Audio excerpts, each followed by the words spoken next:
would you speak directly to our watchers that maybe have had an abortion and this is skewing their perspective?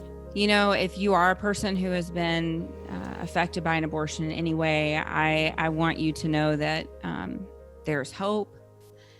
There is healing. I don't speak today from a place of judgment at all. I mean, how could I? I've had 2 abortions myself. I have participated in 22,000 abortions. But I come to you today with a message of hope and of mercy and of freedom, and that's what I want you to be able to experience. You know, people say, you know, Abby, how do you learn to forgive yourself? Because, you know, knowing that God forgives you is sort of easy, right? Because he's God and that's what he does. And everybody grows up knowing that God can forgive you. But how do you forgive yourself? And I tell people that it took practice.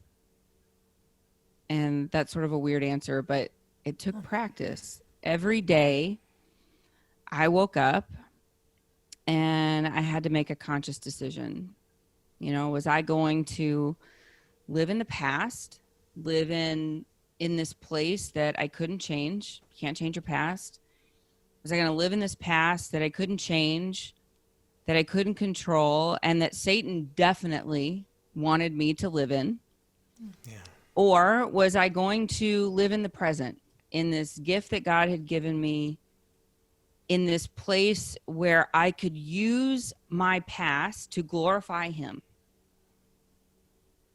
And some days, if I'm honest with you, I chose to live in my past, you know, and I wallowed around in my sin and I drank more wine than I should have. And it was just a sad day, you know, and I threw a pity party for myself. But most days I woke up and I chose to live in the gift that he had given me. I chose to live in the present.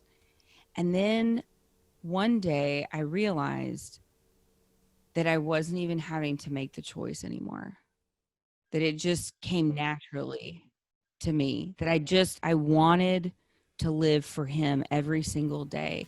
And that's what can happen for you too. And once you make that choice, it's like the bondage is lifted. You are set free from that. And so I would advise you to start making that choice every morning.